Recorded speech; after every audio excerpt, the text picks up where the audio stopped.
नमस्कार दोस्तों, मेरा नाम है विवेक सिंह और आज मैं फिर आपके लिए एक नई जानकारी लेकर यहाँ उपस्थित हुआ हूँ। अभी आपने न्यूज़ में फिर से सुना होगा कि 1 तारीख से एटीएम विड्रॉल के लिए कुछ चार्जेस में चेंज होने वाला है। मींस जो ट्रांजैक्शन आप करते हैं उसमें जो फ़ीस कस्टमर को लगती है ट्रांजैक्शन की, उसमें कुछ चेंज होने जा रहा है 1 जनवरी 2022 से। तो ये चेंज क्या है और as a customer, as a bank customer आपके ऊपर इसका क्या इम्पैक्ट होने वाला है, आइए इस पर थोड़ी सी हम लोग चर्चा करते हैं। तो जो आप एटीएम विड्रॉल ट्रांजैक्शंस करते हैं तो अभी आपको जो है कुछ फ्री ट्रांजैक्शंस जो है वो बैंक्स प्रोवाइड करते हैं। तो आप विड्रॉल ट्रांजैक्शन अगर सपोज़ कीजिए कि आप जो हैं वो एसबीआई के कस्टमर हैं, आपका अकाउंट जो है वो एसबीआई के अंदर है और आप एसबीआई की एटीएम मशीन से पैसा निकालने जाते हैं, तो आपको 5 कैश विड्रॉल जो हैं वो महीने में फ्री मिलते हैं। यानी एसबीआई की एटीएम मशीन से आप 5 ट्रांजैक्शन 1 महीने में फ्री कर सकते हैं। एसबीआई की एटीएम मशीन की केवल मैं बात कर रहा हूँ। अगर यही आप जो है वो किसी और बैंक की एटीएम मशीन से जाके पैसा निकालते हैं, अकाउंट आपका एसबीआई में है, कार्ड आपका एसबीआई का है, तो भी आपको 5 ट्रांजैक्शन फ्री मिलते हैं नॉन मेट्रो सिटी में, और 3 ट्रांजैक्शन आपको फ्री मिलते हैं मेट्रो सिटीज़ में। मेट्रो सिटीज़ यानी कि आपके जो हैं वो दिल्ली, मुंबई, कोलकाता और चेन्नई जैसे शहरों में अगर आप किसी दूसरे बैंक के एटीएम से निकालते हैं पैसा तो आपको 3 ट्रांजैक्शन ये फ्री मिलेंगे। तो 5 ट्रांजैक्शन आपको ये फ्री मिल रहे हैं, और मान लीजिए आप मेट्रो में हैं तो 3 ट्रांजैक्शन आपको ये फ्री मिल रहे हैं। ये ट्रांजैक्शन आपने महीने में अगर अपने पूरे कर लिए, उसके बाद आपको चार्जेस बैंक जो है वो लगाता है, आपको चार्जेस बियर करने पड़ते हैं। क्या चार्जेस बियर करने पड़ते हैं? आज की डेट में, मतलब आज की 1 जनवरी 2022 से पहले तक ये चार्जेस थे 20 रुपये पर ट्रांजैक्शन, जो आपको ये फ्री ट्रांजैक्शन कंज्यूम करने के बाद आपको पे करना पड़ता था पर ट्रांजैक्शन। सपोज़ कि आपने 1000 रुपये निकाले तो आप 20 रुपये बैंक आपको जो है वो और डेबिट करता था एज ए चार्जेस।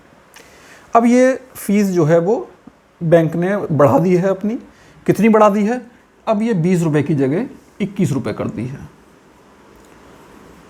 तो एज ए बैंक कस्टमर आपके ऊपर क्या इम्पैक्ट इसका होने वाला है? सपोज़ कीजिए कि आप जो है वो महीने में केवल आपने 5 बार पैसा निकाला, चाहे अपनी एसबीआई बैंक के कस्टमर हैं तो आपने चाहे एसबीआई की मशीन से पैसा निकाला या किसी और मशीन से पैसा निकाला, 5 बार पैसा निकाला, कोई पैसा आपको जो है वो बैंक चार्ज करने नहीं जा रहा है। 5 बार आपने अपनी बैंक की मशीन से पैसा निकाला, 3 बार आपने किसी और बैंक की मशीन से पैसा निकाला, 8 बार भी आपने पैसा निकाला, तो भी आपको कोई चार्जेस नहीं देने पड़ रहे हैं। क्या एटीएम ट्रांजैक्शन आप महीने में 8 बार से ज़्यादा करते हैं? मैं तो नहीं करता। हार्डली 3 या 4 ट्रांजैक्शन मैक्सिमम मंथ में हुए तो हुए, उसके बाद पैसा ही नहीं बचता है। ट्रांजैक्शन कहाँ से करेंगे? अकाउंट में पैसा होगा तब तो ट्रांजैक्शन करेंगे। तो ये इसके बाद ट्रांजैक्शन, और सपोज़ किसी ने किए भी ट्रांजैक्शन, 8 ट्रांजैक्शन किए, मान लो आपने 10 ट्रांजैक्शन किए, 8 तो आपको फ्री मिल गए, आपने ट्रांजैक्शन किए 10 महीने में, तो पहले आपको कितने चार्ज लगते थे? 2 ट्रांजैक्शन आपके एक्स्ट्रा हुए हैं फ्री लिमिट के ऊपर, तो आपको पहले लगते थे 20 रुपये ट्रांजैक्शन पर ट्रांजैक्शन। 2 ट्रांजैक्शन आपने एक्स्ट्रा किए तो आपको 40 रुपये पिछले महीने आपको मान लो देने पड़े। अब इस जनवरी में अगर आप 10 ट्रांजैक्शन करते हैं 1 जनवरी 2022 के बाद, तो ये आपको 20 की जगह 21 रुपये बैंक चार्ज करेगा, और 2 ट्रांजैक्शन एक्स्ट्रा हुए हैं तो आपको 42 रुपये चार्ज होंगे। तो आपको कितना, अगर आप 10 ट्रांजैक्शन कर रहे हैं 1 महीने में, विड्रॉल कर रहे हैं, 10 बार पैसा निकाला आपने एटीएम से, तो आप पे कितना इम्पैक्ट हुआ?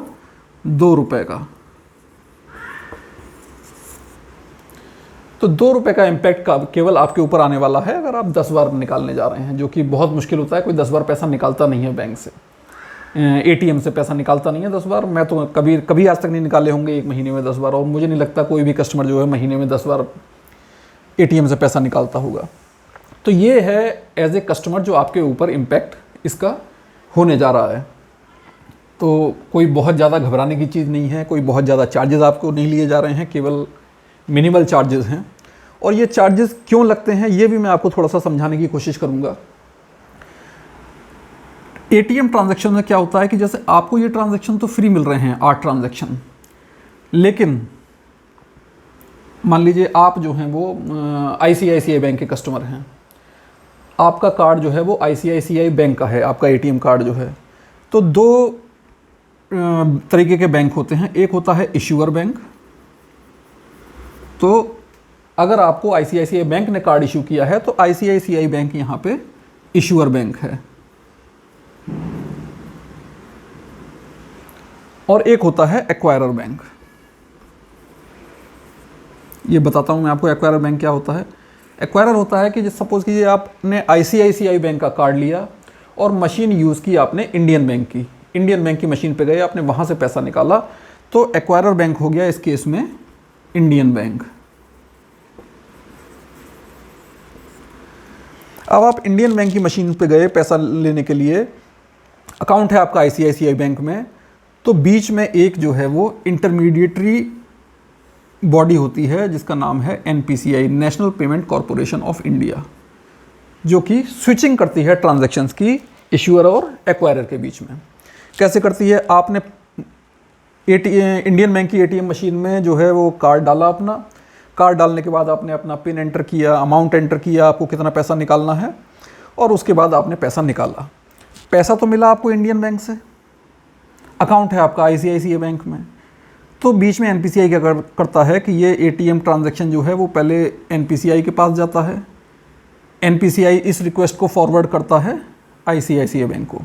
ICICI बैंक चेक करता है कि हाँ कार्ड जो है ये वैलिड है, आपके अकाउंट में पैसा है, ठीक है, ये इसने कंफर्म किया कि आप जो है विड्रॉ करके इसको पैसा दे दो। इसने NPCI को कंफर्म किया, NPCI ने इंडियन बैंक को कस्टमर किया, और इंडियन बैंक ने अपनी ATM मशीन को कंफर्म किया कि अकाउंट में बैलेंस है, आप जो है पैसा इनको दे दो। इंडियन बैंक ने पैसा दे दिया। अब पैसा तो इंडियन बैंक ने दिया, देना चाहिए था ICICI बैंक को। तो NPCI क्या करता है कि ये 10,000 रुपये मान लो आपने निकाले, तो 10,000 रुपये ये ICICI बैंक से लेके और इंडियन बैंक को ट्रांसफ़र कर देता है।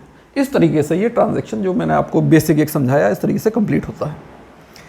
अब होता क्या है कि ये जो ट्रांजैक्शन आपस में बैंकों के बीच में होते हैं, आपको तो ट्रांजैक्शन फ्री मिल रहे हैं, बैंक्स को फ्री नहीं मिलते हैं ये ट्रांजैक्शन। 8 ट्रांजैक्शन आप दूसरे बैंक से फ्री ले रहे हो, लेकिन इस केस में क्योंकि एक्वायरिंग बैंक इंडियन बैंक है, इश्यूअर बैंक ICICI बैंक है, तो आपको भले ये ट्रांजैक्शन पहला है महीने में आपको फ्री मिलेगा, लेकिन ICICI बैंक 17 रुपये इस ट्रांजैक्शन के लिए इंडियन बैंक को पे करता है। तो आपने मान लीजिए 8 ट्रांजैक्शन जो है, आपने जो है 5 ट्रांजैक्शन जो अपने ICICI बैंक की मशीन से ही किया, आपका अकाउंट भी ICICI बैंक में है और आपने ट्रांजैक्शन भी ICICI बैंक की मशीन से ही किए, तब तो इसमें ICICI बैंक को कोई चार्जेस नहीं देने हैं। इसको बोलते हैं ऑनेस्ट ट्रांजैक्शंस। ठीक है, ये ऑनेस्ट ट्रांजैक्शन है, इसमें बैंक को कुछ पे नहीं करना होता है, वो आपको फ्री ट्रांजैक्शन 5 ट्रांजैक्शन देता है ऑनेस्ट जो होते हैं अपनी मशीन पे। दूसरी मशीन पे मान लीजिए आप नॉन मेट्रो में रहते हैं और 5 ट्रांजैक्शन आपको फ्री मिले हुए हैं। आप मान लीजिए आपका अकाउंट जो है वो ICICI बैंक में है, आप गए इंडियन बैंक से पैसा निकालने तो भी आपको ये 5 ट्रांजैक्शन फ्री मिलते हैं। लेकिन आपको तो फ्री मिलते हैं, लेकिन ये 5 ट्रांजैक्शन के लिए ICICI बैंक 17 रुपये हर ट्रांजैक्शन पे इंडियन बैंक को पे करेगा। यानी आपको तो 5 ट्रांजैक्शन फ्री मिले, लेकिन 85 रुपीज़ 85 रुपये ICICI बैंक इंडियन बैंक को पे करेगा इन ट्रांजैक्शंस के लिए। बैंकों को ये ट्रांजैक्शन फ्री नहीं मिलते हैं, उनको पे करना पड़ता है। ये NPCI के थ्रू ये पूरा सेटलमेंट होता है इसका। तो इस तरीके से ये इसको बोलते हैं इंटरचेंज फ़ी। ये होती है बैंक इंटरचेंज फ़ी जो 17 रुपये लगते हैं। ये बैंक टू बैंक लगते हैं, इसमें कस्टमर को कुछ पे नहीं करना होता है। इस तरीके से ये पूरा सेटलमेंट जो है वो चलता है ट्रांजैक्शंस का। तो दोस्तों मेरा कहना ये है कि ये बहुत मिनिमल अमाउंट है।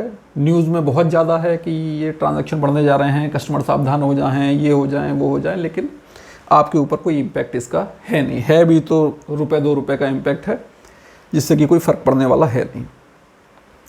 तो दोस्तों हो सकता है ये जानकारी आपको पसंद आएगी और इस तरीके की जानकारियाँ मैं और भी आपके साथ साझा करता रहूँगा। बने रहें मेरे साथ। Thank you.